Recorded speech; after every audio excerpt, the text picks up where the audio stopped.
Nous sommes au moment de la parole et ce matin encore, nous allons parler de miracles. Est-ce que vous en avez marre qu'on parle de miracles? Est-ce que vous êtes un peu fatigué? Vous voulez qu'on change un peu, qu'on parle d'eschatologie, de démonologie? Je ne sais pas, vous voulez, bon, on va rester là où l'apôtre Paul, bon, l'évêque, nous a laissés. On parlera de miracles encore ce matin parce que nous aimons le miracle. Le miracle, pour ceux qui ne le savent pas, est un événement qui n'est pas le résultat de l'action de l'homme. Le miracle est une intervention surnaturelle, divine et visible. Quand il y a miracle, ça se voit. Il y a d'autres gens qui ont dit que le miracle, en fait, c'est tout simplement le doigt de Dieu. Lorsque le miracle arrive, le miracle apporte une révélation de la présence et de la puissance de Dieu. Pour chaque miracle, en fait, que nous étudions, pour chaque miracle que nous expérimentons, il y a un but. Le but du miracle, c'est que Jésus veut prouver qu'il est présent et que sa présence n'est pas égale à son absence. Jésus, en faisant le miracle, veut prouver qu'il ne peut pas passer inaperçu dans un lieu. Et la deuxième chose, c'est que le miracle révèle la puissance de Dieu.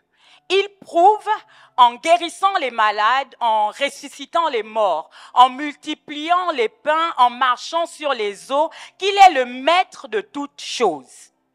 Donc, à travers les prédications que nous partageons, nous voulons vivre le miracle et donc découvrir quelles sont les clés pour expérimenter le miracle. Et c'est ce que nous allons faire encore aujourd'hui. Étudier un texte, un personnage ou plusieurs et voir dans leur histoire qu'est-ce qui a fait qu'ils vivent le miracle.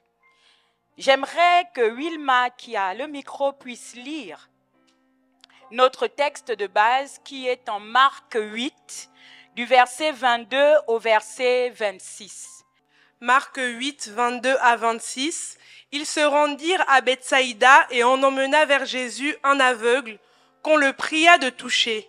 Il prit l'aveugle par la main et le conduisit hors du village. Puis il lui mit de la salive sur les yeux, lui imposa les mains et lui demanda s'il voyait quelque chose. Il regarda et dit, « J'aperçois les hommes, mais j'en vois comme des arbres, et qui marchent. » Jésus lui mit de nouveau les mains sur les yeux, et quand l'aveugle regarda fixement, il fut guéri et vit tout distinctement. Yes. Alors Jésus le renvoya dans sa maison en disant, « N'entre pas au village. » N'entre pas au village.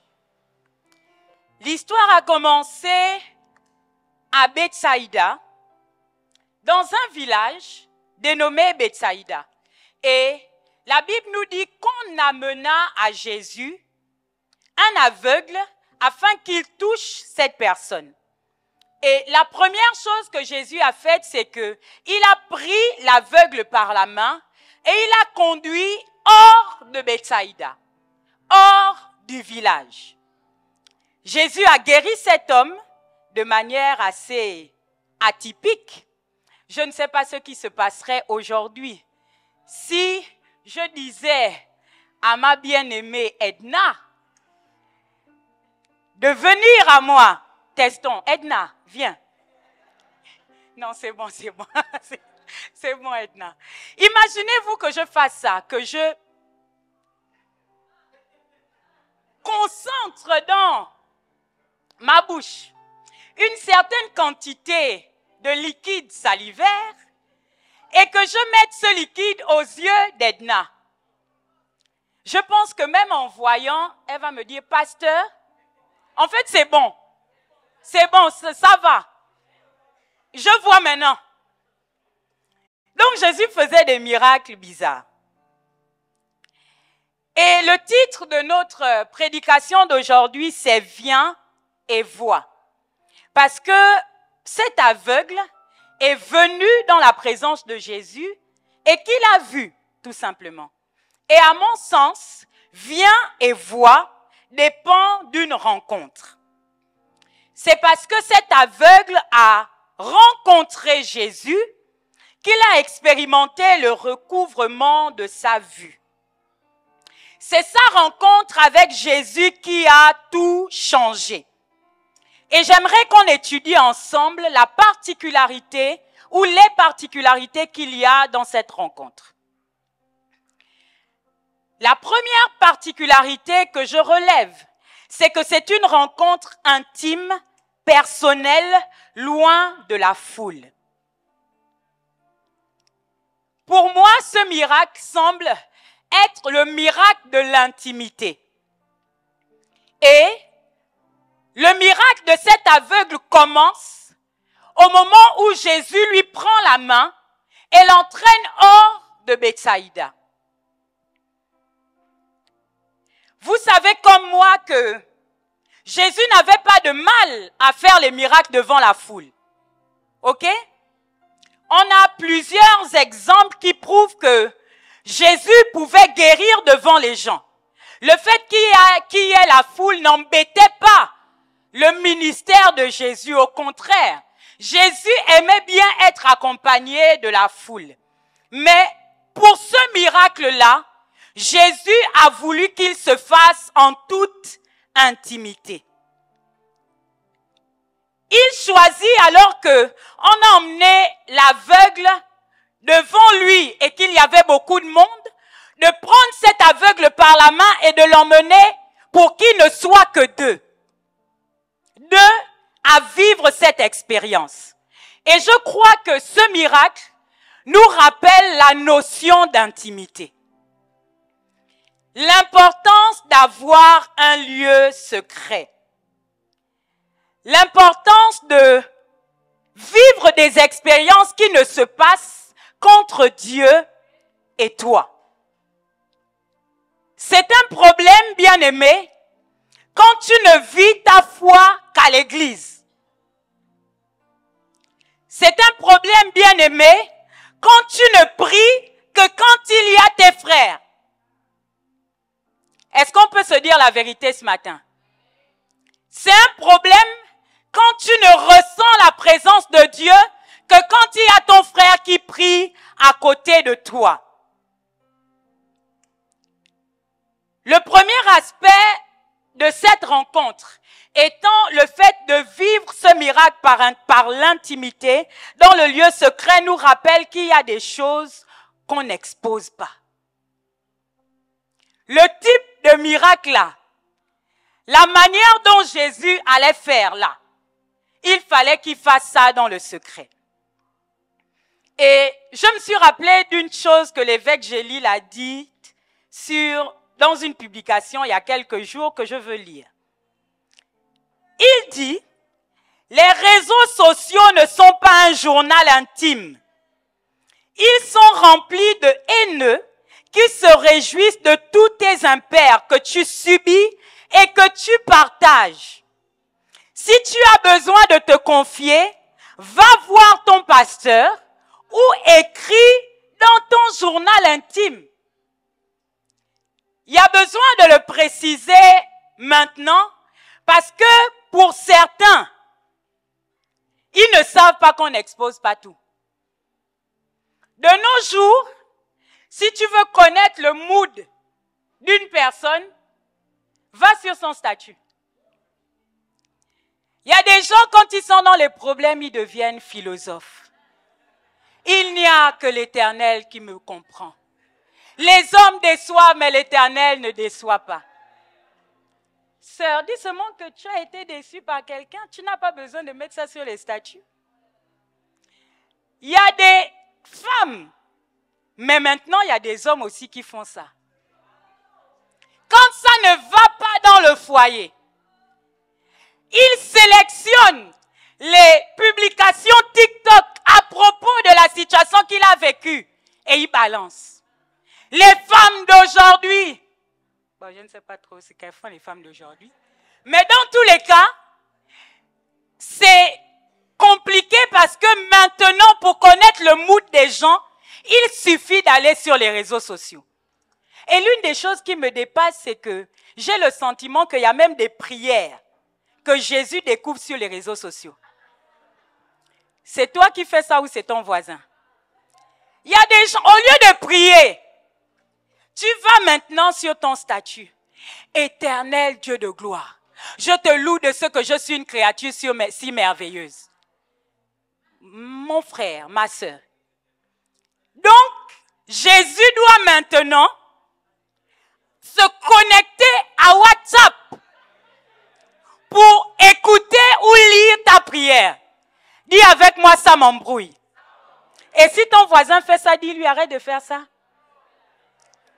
Non, non, il faut qu'on soit franc. Au lieu d'aller dans ton lieu secret pour prier, tu vas sur les réseaux sociaux, bien aimé.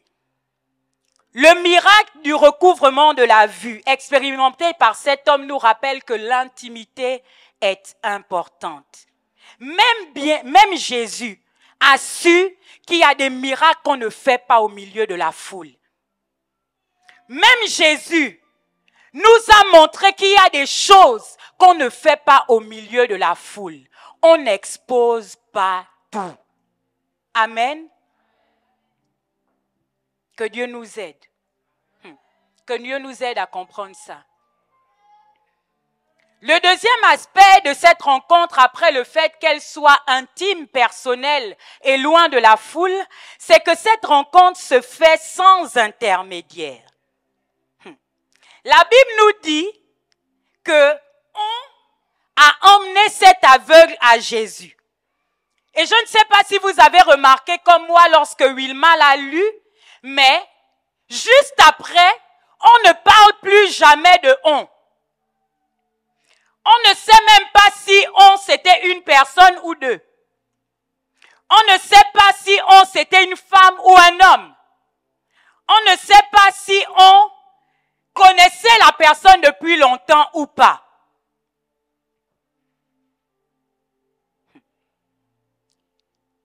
On a amené cet aveugle vers Jésus. Et ce point me permet de dire deux choses. La première chose, c'est que je veux te parler à toi. D'abord, pour te dire que toutes les relations ne sont pas éternelles. Il y a des relations qui sont faites pour s'arrêter. Il y a des amitiés qui ont une date de péremption. Le on, dans la vie de cet aveugle, avait pour date de péremption le moment où il rencontre Jésus. Après, c'est fini. On ne parle plus du on. Mon problème avec toi, c'est lorsque tu veux garder les relations toute la vie, alors qu'elles ne doivent durer qu'un temps. Normalement, tu sens quand la relation est arrivée à son terme. Normalement, tu sens quand la personne t'a apporté tout ce qu'elle devait t'apporter. Mais nous sommes nombreux à être comme... C'est encore qui? Qui a pleuré sur Saül? Samuel, merci. Nous sommes nombreux à être comme Samuel, en train de pleurer des relations qui devaient s'arrêter. Sachons, bien aimés, que toutes les relations ne sont pas éternelles. Il y en a qui doivent venir et certains qui doivent partir. C'est le cycle de la vie. C'est le cycle des relations. Et lorsque je réalise que toutes les relations ne sont pas éternelles, je réalise le besoin de toujours bien se comporter avec les gens.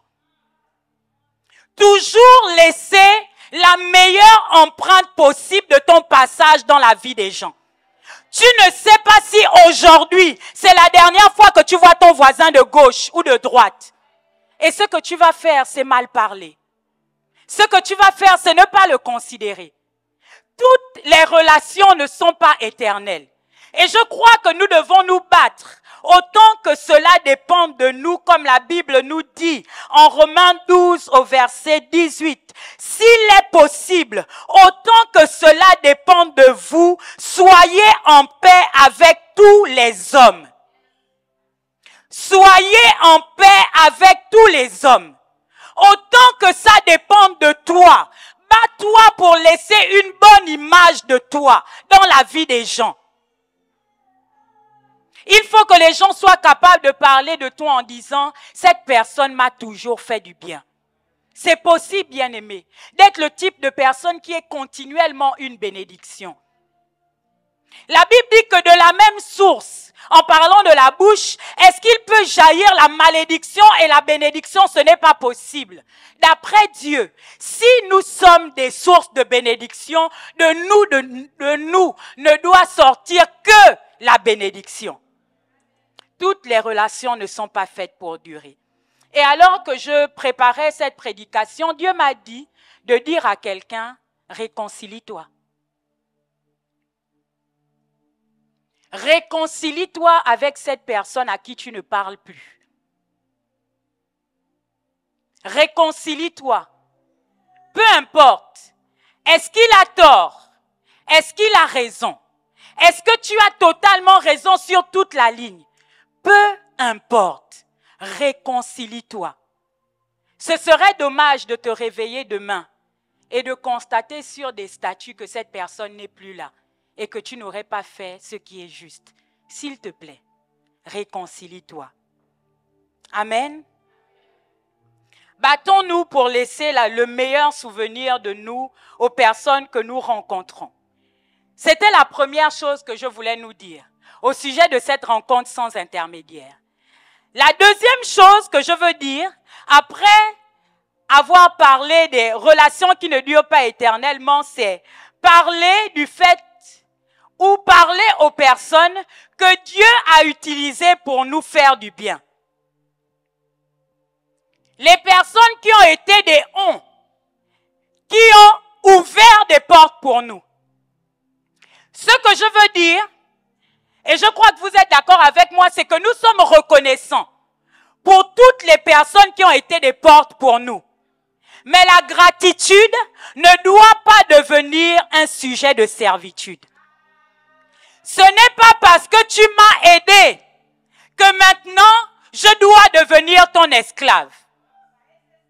La gratitude ne doit pas devenir un sujet de servitude.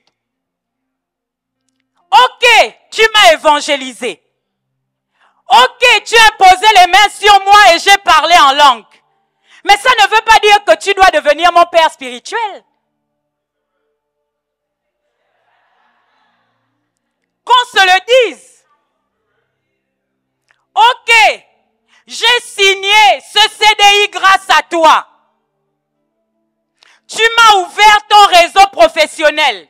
Et j'ai pu signer ce contrat grâce à toi. Mais c'est pas à cause de ça que maintenant je dois te donner la dîme de tous mes revenus. Bien-aimé, c'est pas parce que tu m'as aidé que maintenant je suis ton esclave. Je te dis merci, je suis reconnaissant, je te célèbre. Mais quand même, je peux faire mes propres choix. Parce que tu m'as emmené à l'église. C'est maintenant toi qui dois choisir qui je dois épouser. Parce que tu as fait un rêve sur moi et que le rêve là s'est réalisé. Je ne peux plus aller demander à quelqu'un d'autre de prier pour moi. Parce que tu m'as aidé d'une manière ou d'une autre. Tu deviens alpha et oméga de ma vie. Est-ce que comme ça c'est bien? Et souvent c'est toi. Souvent c'est toi qui es comme ça. Tu as fini d'aider l'autre. Maintenant tu bombes le torse. Quand tu passes à côté de lui, tu ne dis plus bonjour. C'est lui qui doit te dire bonjour. Est-ce que comme ça c'est bien? C'est pas bien. Le on, dans l'histoire de l'aveugle, a accepté de disparaître. Le on a compris sa place. Il a compris que la seule chose que j'étais amené à faire, c'était de rapprocher l'aveugle de Jésus. Après, c'est plus mon problème. Si le on l'a été comme nous aujourd'hui, quand Jésus allait prendre la main de l'aveugle, il a commencé à dire non, déjà. Non. Déjà, de un, on t'a demandé une chose simple, c'est de prier pour qu'il soit guéri. Mais pire encore, constatez que Jésus éloigne l'aveugle du on.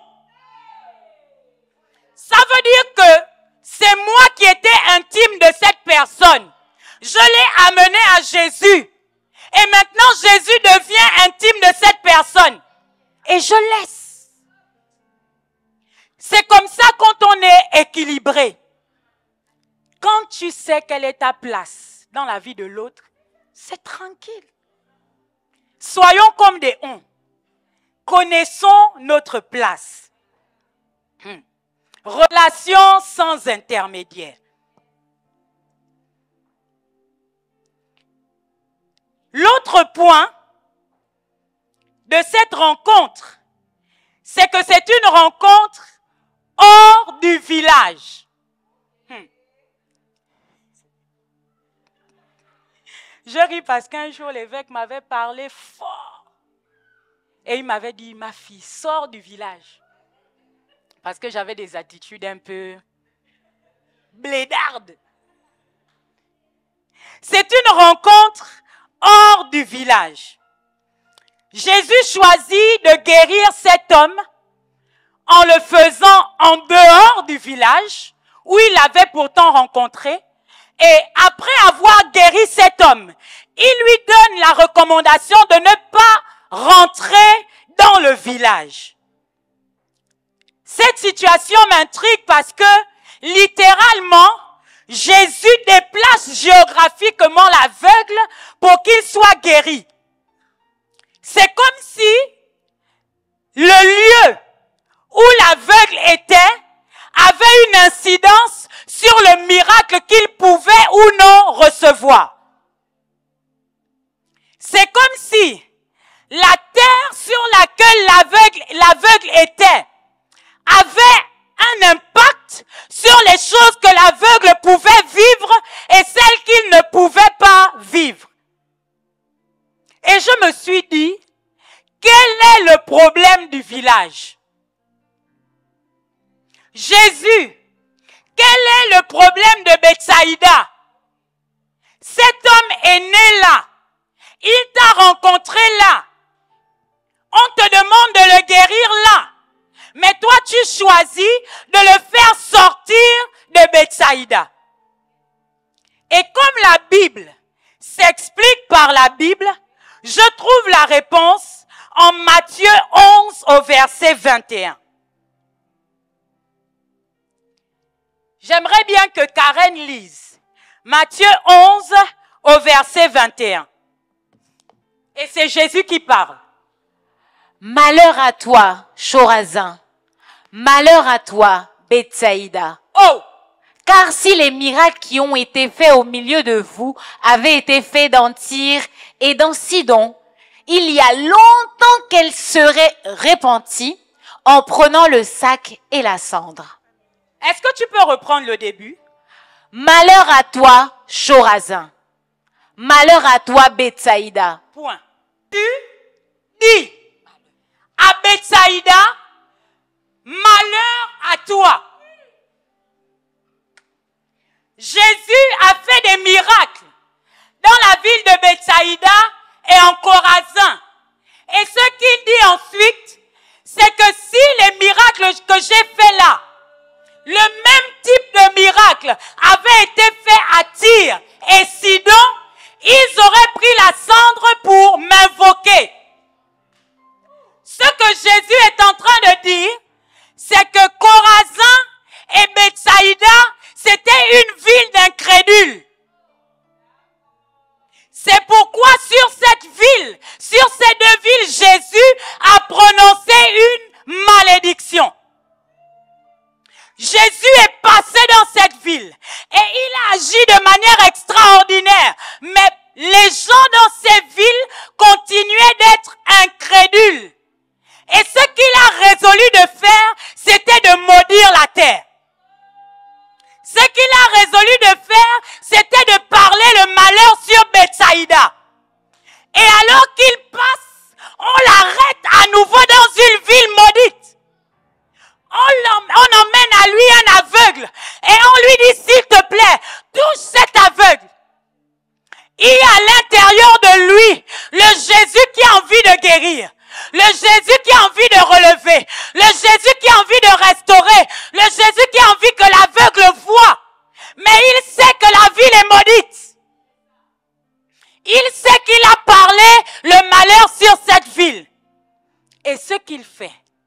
c'est qu'il sort l'aveugle de Bethsaïda. Il sort l'aveugle de la ville du malheur. Il sort l'aveugle de la ville de la malédiction. C'est pourquoi je dis que Jésus a compris et nous fait réaliser qu'il y a des terres qui ne peuvent pas nous bénir. Et c'est même bizarre parce que il y a des terres qui neutralisent la bénédiction pour nous. Il y a des terres qui phagocytent le miracle pour nous. Il y a des terres qui sont pour nous improductives.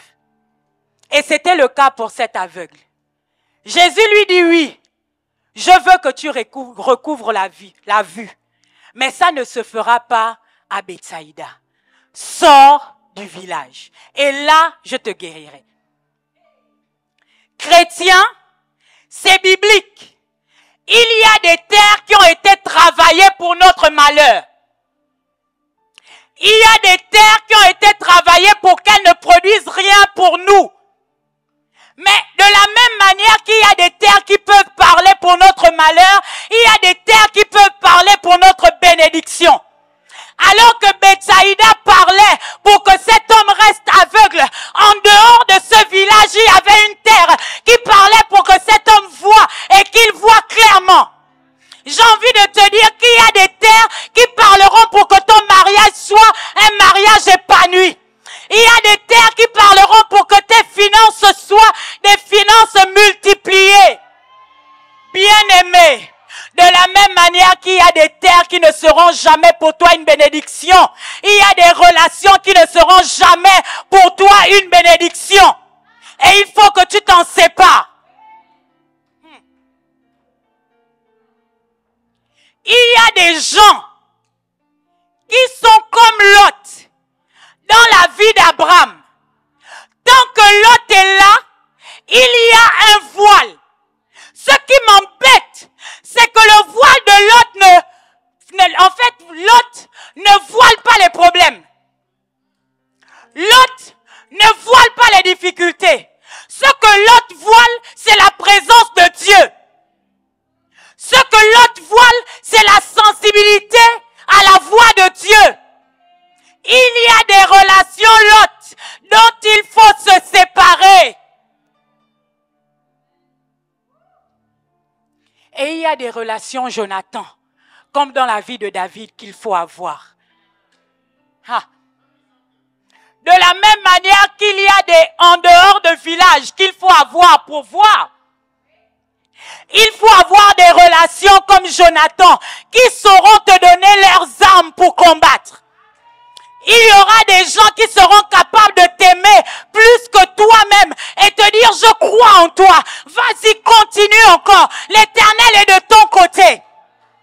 Il nous faut des Jonathan de plus en plus. Et ce que j'ai envie de dire, c'est que tu dois devenir le Jonathan de quelqu'un.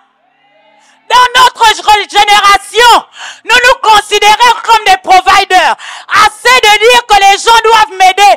Toi, tu dois commencer à aider les gens. De qui es-tu le Jonathan? Je pose la question. De qui es-tu le Jonathan? Quand est-ce que nous allons commencer à comprendre que notre vie vaut plus que nous-mêmes? Plus que nous-mêmes. De nos jours, nous devons apprendre que nos vies valent plus que nous-mêmes. Viens et vois. S'expérimente en dehors de Bethsaïda sur la bonne terre. Viens et vois. S'expérimente avec les bonnes relations. Ce matin, ce que je voudrais, c'est compris. Et qu'on dise à Dieu, Seigneur, permets-moi d'être sur la bonne terre. Ce matin, ce que j'aimerais, c'est compris. Qu'on dise, Seigneur, sors-moi de Bethsaïda. Si Bethsaïda neutralise mon miracle, j'en ai assez d'être aveugle. J'en ai assez de ne pouvoir voir distinctement les choses. Ce que je demande, c'est que tu me sortes de Bethsaïda. Betsaïda et que tu me permettes d'être sur ma terre de bénédiction. Je veux te dire, il y a un Katalouma pour toi. Il y a une terre de bénédiction pour toi. Et il faut que l'Éternel parle. Trop souvent, nous utilisons mal le passage de Josué qui dit « Tout lieu que foulera la plante de vos pieds, je vous le donnerai en possession. » Trop souvent, nous prenons ce texte à l'emporte-pièce et nous voulons lui faire dire ce qu'il n'est pas censé dire. C'est pourquoi je veux lire tout le texte. Josué 1 au verset 1 dit, « Après la mort de Moïse, serviteur de l'Éternel, l'Éternel dit à Josué, fils de Nun, serviteur de Moïse, « Moïse, mon serviteur, est mort. Maintenant, lève-toi, passe par ce Jourdain, toi et tout ce peuple, entre dans le pays que je donne aux enfants d'Israël. Et ensuite, tout lieu que foulera la plante de votre pied, je vous le donne comme je l'ai dit à Moïse. » Il ne donne pas tous les lieux. Il ne te donne pas les lieux dans lesquels il ne t'a pas envoyé. Il ne te donne pas le mariage dans lequel il ne t'a pas envoyé. Il ne te donne pas le travail dans lequel il ne t'a pas envoyé. Ce qu'il dit à Josué, il lui indique exactement par où il doit passer. Et là, je te le donne en possession. On ne peut plus chercher le travail au pif, au paf. On ne peut plus aller dans n'importe quelle entreprise. Il y a des entreprises qui ne sont pas faites pour que tu fasses, que tu sois promu. Il y a des entreprises qui deviendront pour toi un trop lourd sujet de prière. Tu n'as pas le cardio pour ça. C'est pourquoi il faut aller dans le lieu que l'Éternel a prévu pour toi. Nous voulons être dans les relations que l'Éternel a prévues pour nous. Nous acceptons de dire, Seigneur, même si je suis né à Betsaïda, si Betsaïda n'est pas pour mon bonheur, je sors de là en secouant mes pieds, en enlevant la poussière et je vais vers là où tu as prévu pour moi. J'accepte dans le territoire où tu vas me bénir. Il y a des endroits où la bénédiction est facile. Il y a des entreprises là où les promotions sont facilitées juste parce que tu es là où Dieu voulait que tu sois. Est-ce qu'on peut prier ce matin et dire, Seigneur, l'endroit où tu me veux, c'est là où je vais être. L'endroit où tu me veux et les batailles qu'il y aura dans ce lieu-là, je vais triompher. Je ne veux pas me battre contre un géant que tu n'as pas prévu pour moi. Je veux affronter ce Goliath-là parce qu'il est le mien et j'ai les armes pour le vaincre. Viens et vois. Est-ce que tu peux prier maintenant?